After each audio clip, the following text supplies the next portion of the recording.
Alright, so I'm on a roll of these videos, and I thought I'm in the mood, so I figured I'd just make a bunch more. So one of the things I wrote down here is BBSM template, the Boss Barbell Dan Green Method workout program. And I talk a little bit about it, my opinion on it a little bit, and kind of, I haven't been running it, but I've seen, Brandon Campbell run it, and I kind of take some stuff out of it that I really like. And basically it goes like this: Sunday is bench, pause bench, Monday is squat, competition squat, which is low bar. Then either Tuesday or Thursday will either be a shoulder day, typically overhead press, like a standing military press or a seated dumbbell press. And then on Wednesday is a front squat day. And then Friday's deadlifts. So that's basically his program split. So again, just to repeat, let's just assume that you train shoulders on Thursday. So it goes Sunday, bench, Monday, low bar back squat, Wednesday, front squats, Thursday, shoulders, overhead press, and then Friday deadlifts. So what's the take on this and kind of what my viewpoint is? Well, number one is that essentially what he has is training squats twice a week, training bench once a week, training bench kind of twice a week, because if you think about overhead press is basically a shoulder movement or upper body movement, and then one deadlift day. So taking things into context and kind of viewing things for someone who wants to get into powerlifting or just someone who wants to build strength, I like the program because it kind of encompasses everything. And one of the things to remember is that in powerlifting, especially powerlifting, everything surrounds around the main movement, and you're trying to improve the main movement. So Sunday's a bench day, you're working on your bench, pause bench, typically 2 to 4 sets, pause bench. There's other stuff that he recommends that he does, but that's the main movement. You're trying to get better at that. The main thing that you're going to progress is that pause bench. It's the competition bench, nothing else. You're not trying to become a pro at close grip benches. You're not going to try to be a pro at touch and go benches. Sure, they may improve, but that's not your priority. If you do anything else outside of pause bench, you're only doing it for maybe building volume, to build some size, to get more work capacity in, but for the most part, it's just pause bench. You're trying to improve pause bench from week to week, incremental progress. Sunday, same thing, low bar back squat, same thing. There is no real repetition schemes he recommends. He basically has 1 to 5 reps. It's pretty wide.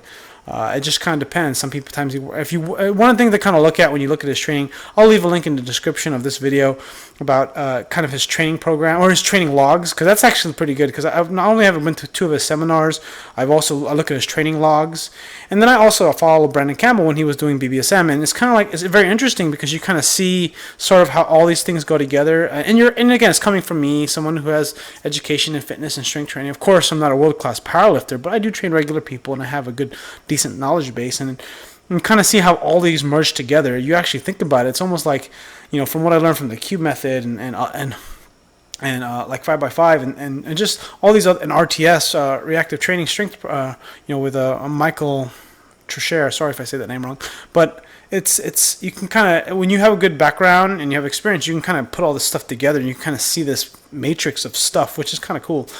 But again, veering off topic, going back on to, okay, so same thing with back squats, low bar back squat. Because I've seen some of his stuff on his training logs, they're very low volume. It's not like he'll do they're big ass numbers, like warm up with 225, warm up with 315, and then, hit a pause bench 446, and then pause bench 475 for a double. Something like that. I mean, that's kind of what he does. And then he'll do like a back off set, and then he's done. That's what he puts in his training log.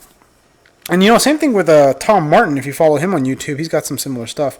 It's just that it's relatively low volume. When you read it, it looks like it's low volume, but I'm sure there's a lot of stuff that goes into it.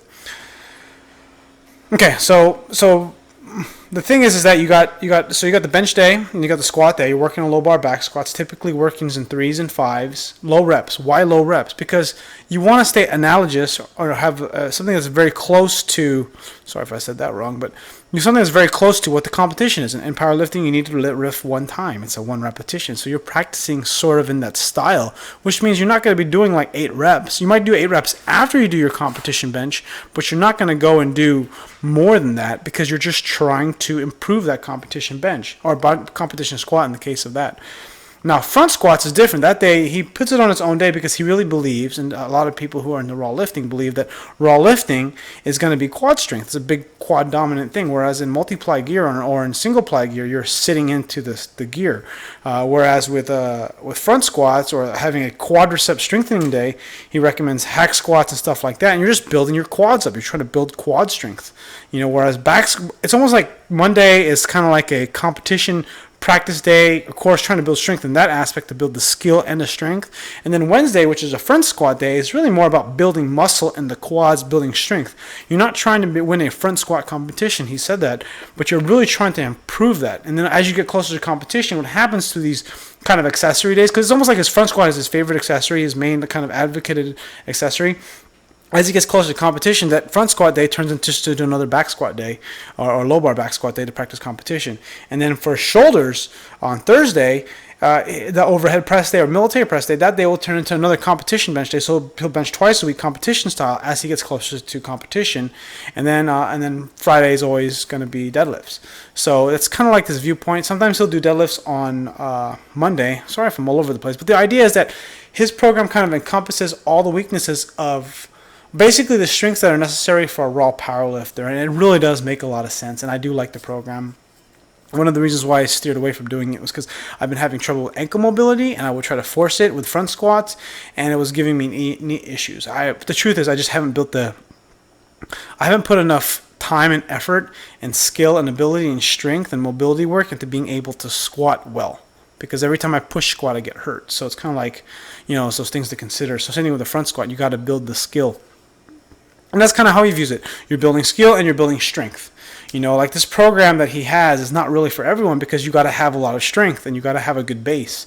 A lot of the stuff that he did in the past, like Olympic weightlifting, he did some Olympic weightlifting in the past, and he also did a lot of bodybuilding stuff. And because of that, he's had this really good base of strength. So when he did this program, he's able to kind of encompass everything he needs. So anyway, those are some thoughts. If you want to get the kind of the written template, I have it on my blog, which I haven't updated in a while, which is deadliftnerd.com. So you can click on there, you can browse through there. It's probably the first or probably the latest post that I put up. And if you have any questions, please feel free to ask away. Anyways, thanks for watching, and I'll see you guys in the next video.